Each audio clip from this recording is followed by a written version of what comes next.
لا إله إلا الله لا إله إلا الله لا إله إلا ومحمدا مسليا ومسلما محمدا أما بعد فأعوذ بالله من الشيطان الرجيم بسم الله الرحمن الرحيم يا أيها النبي حسبك الله ومن اتبعك من المؤمنين آمنت بالله صدق الله العظيم وبلغنا رسوله النبي الكريم الأمين ونحن على ذلك لمن الشاهدين والشاكرين والحمد لله رب العالمين إن الله وملائكته يصلون على النبي يا أيها الذين آمنوا صلوا عليه وسلموا تسليما اللهم صل على سيدنا شفيعنا ومولانا محمد وبارك وسلم تسلیما۔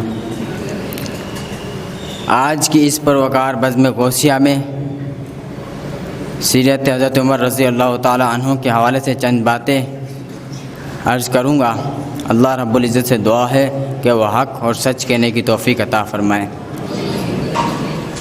محترم سامعین، حضرت عمر رضی اللہ تعالی عنہ کے اسلام لانے سے قبل دین اسلام کی تبلیغ کرنا سر عام تو بہت دور کی بات ہے، سر عام عبادت بھی نہ کیا کرتے تھے، بلکہ کفار مکہ سے چھپ کر عبادات اور دین اسلام کی تبلیغ کیا کرتے تھے، اور جو شخص مسلمان ہو جاتا اس کا کفار مکہ میں تو کیا گھر میں بھی کسی کو معلوم نہ ہوتا کہ یہ شخص مسلمان ہو گیا ہے، اس نے دین اسلام کو اختیار کر لیا ہے، کسی کو معلوم نہ ہوتا۔ اور جس شخص کا معلوم ہو جاتا کہ یہ شخص مسلمان ہو گیا ہے، اس نے دین کو اختیار کر لیا ہے، تو سرداران قریش، ظالم سرداران اور کفار مکہ اسے طرح طرح کی اذیتیں دیتے، بے انتہا ظلم و ستم کرتے۔ یہ سلسلہ چل رہا تھا، یہ حالت تھی کہ میرے آقا کریم علیہ الصلوۃ والسلام نے بیت اللہ شریف میں دعا مانگی، اپنے رب سے التجا کی، اللہم اعز الاسلام باحب ہذین الرجلین الیک بابی جہل او بعمر بن الخطاب۔ اے اللہ، ابو جہل یا عمر بن خطاب میں سے جو تجھے محبوب ہو اس کے ذریعے اسلام کو عزت اور غلبہ عطا فرما۔ میرے بھائیوں، آقا کریم علیہ الصلوۃ والسلام نے دعائی فرمائی تھی کہ کل صبح حضرت عمر بن خطاب رضی اللہ تعالی عنہ آپ کی خدمت اقدس میں حاضر ہو جاتے ہیں اور مشرف با اسلام ہو جاتے ہیں۔ میرے بھائیوں، جب حضرت عمر ایمان لے آتے ہیں تو جبرائیل آتے ہیں، عرض کرتے ہیں یا رسول اللہ، اہل آسماں خوشیاں منا رہا ہے، مبارکباد دے رہا ہے ایک دوسرے کو، وجہ کیا ہے؟ وجہ یہ ہے کہ عمر بن خطاب ایمان لے آئے ہیں۔ اللہ رب العزت نے بھی قرآن مجید میں آیت نازل فرما دی، یا ایھا النبی کا حسبک اللہ، یا ایھا النبی حسبک اللہ ومن اتبعک من المؤمنین۔ اے نبی آپ کو اللہ اور جو ایمان لائے کافی ہے مومنوں میں سے۔ حضرات عزیز گرامی، ابن سعد حضرت شعیب سے روایت کرتے ہیں، پھر حضرت عمر رضی اللہ تعالی عنہ نے عرض کی، یا رسول اللہ، کیا ہمارا دین حق پر نہیں ہے؟ کیا ہم حق پر نہیں ہیں؟ میرے آقا کریم علیہ الصلوۃ والسلام فرماتے ہیں، یقیناً ہم بھی حق پر ہیں، ہمارا دین بھی برحق ہے۔ یہ کہنے کی دیر تھی تو حضرت عمر رضی اللہ تعالیٰ بول پڑے، تو ٹھیک ہے، پھر آج سے اللہ رب العزت کا نام بند کمرے میں بلند نہ ہوگا، بلکہ مکہ کے صحن میں سب کے سامنے سر عام بلند ہوگا۔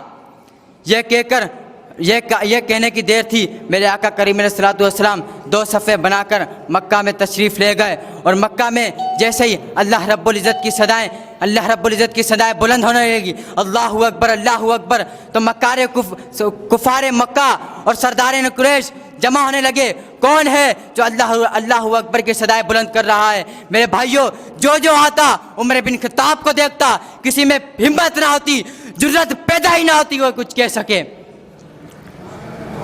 ابن سعد نے حضرت شعیب رضی اللہ تعالیٰ عنہ سے روایت کرتے ہیں کہ اس دن کے بعد سے اسلام ظاہر ہو گیا، تبلیغ اسلام اعلانیہ طور پر ہونے لگی، عبادات اعلانیہ طور پر ہونے لگی، لوگ کعبہ کے ارد گرد بیٹھنے لگے، طواف کرنے لگے، اور مسلمان کفار سے بدلہ لینے اور ان کو جواب دینے کے قابل ہو گئے۔